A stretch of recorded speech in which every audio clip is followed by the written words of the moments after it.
Oke, ayah dan bunda, kita mulai ya. Coba bayangin deh momen ini. Pasti sering kejadian kan?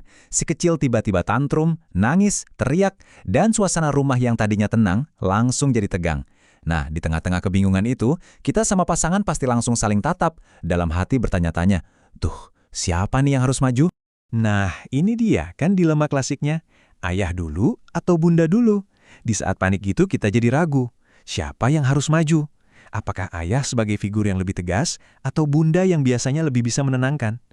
Pilihan yang kita ambil di detik-detik krusial ini ternyata menentukan segalanya loh. Hal pertama yang harus banget kita ingat adalah ini. Anak yang lagi ngamuk itu, sebetulnya dia lagi kehilangan kendali atas emosinya.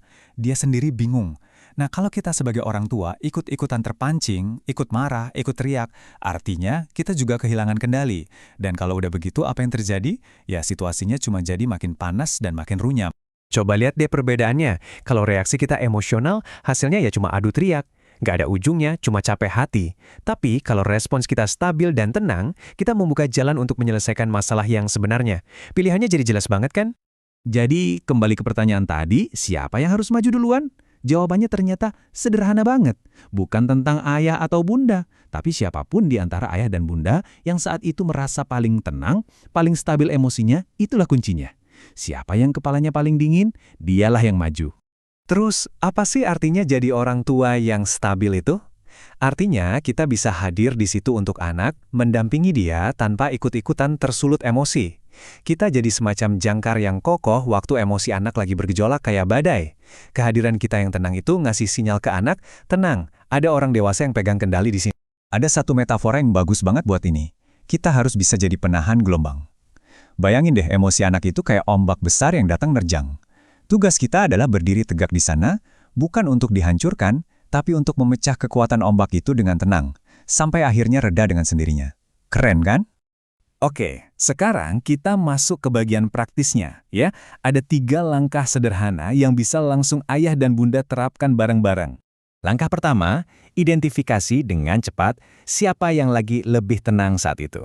Sekali lagi, ini bukan kompetisi siapa yang benar atau salah ya, tapi murni soal siapa yang kondisi emosinya lagi paling stabil. Nah yang kedua, orang tua yang satunya mundur dulu sebentar, ini penting banget. Kasih ruang, ambil napas, minum air putih dulu.